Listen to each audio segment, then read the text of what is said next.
राना साहब, मैं आज अरशद शरीफ साहब के घर पे गया था। उनकी वालदा और उनकी वाइफ जो हैं, उन दोनों से मेरी मुलाकात हुई। उनसे बात करना बड़ा मुश्किल था, लेकिन उनकी वालदा जो हैं उन्होंने मुझे कहा कि एक सवाल है जो मैं चाहती हूँ कि आप जो अरबाब इख्तियार हैं उनके सामने रखें।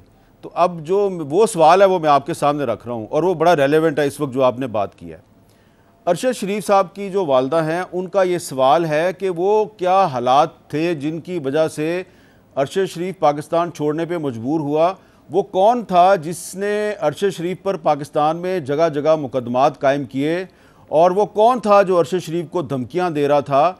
ये है वो सवाल जो उसकी वालदा ने मुझे पूछा और मैं आपके सामने रख रहा हूँ। अब मुल्क के वज़ीर दाखिला ये बता दें कि अरशद शरीफ के ख़िलाफ़ वो कौन सी अथॉरिटी थी जो पाकिस्तान के मुख्तलिफ शहरों में उस पर बगावत के मुकदमे भी कायम कर रही थी, और उसकी वालदा ने भी मुझे बताया कि उसको धमकियां दी जा रही थी। देखें, अरशद शरीफ मरहूम से, शहीद से मेरी भी जो है वो एक दो मरतबा इसी दौरान जो है वो बात हुई। अच्छा। और मैंने उनसे ये बात की तो मैंने उनको कहा, मैंने कहा कि आप मुझे मिलें और इस बारे में जो भी आपके ख़दशात हैं तो उनको हम बैठ के दूर करने या उनमें जो भी आप मदद चाहते हैं हम करने को जो है वो तैयार हैं। उन्होंने मुझे खैर कभी भी दोनों मरतबा उन्होंने ये इंडिकेट नहीं किया कि वो बाहर जाना चाहते हैं या उनका जो है वो इस किस्म का प्रोग्राम है।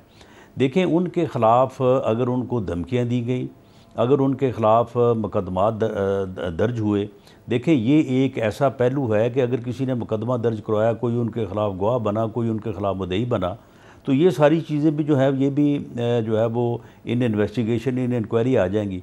लेकिन इसके ये दोनों पहलू हैं। एक पहलू तो ये है कि उनको धमकियाँ दी गई या उनके ख़िलाफ़ मुकदमात दर्ज किए गए या उनको डराया धमकाया गया, और दूसरा पहलू ये है कि जब वो उन्होंने इस बुनियाद पे ये फ़ैसला किया।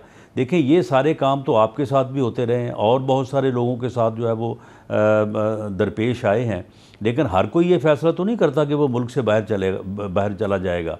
लेकिन चलें, अरशद शरीफ ने अगर, लेकिन वो तो इमरान खान साहब ने कहा ना, इमरान खान साहब ने खुद कहा कि मैंने अरशद शरीफ को कहा कि पाकिस्तान से बाहर चले जाओ।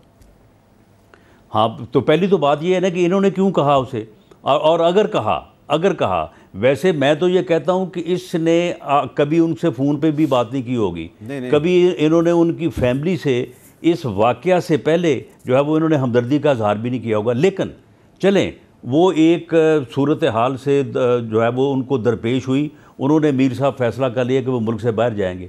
आप मुझे बताएं कि जो उनके नाम के ऊपर जो है वो अपना बिज़नेस बढ़ाते रहे और अपना चैनल जो है वो चलाते रहे, जो उनसे सियासी फ़ायदा उठाते रहे, जिनके मौक़िफ़ की तईद करने की वजह से वो इन हालात से दो चार हुए, आप मुझे बताएं कि उन्होंने उनकी क्या हेल्प की जी।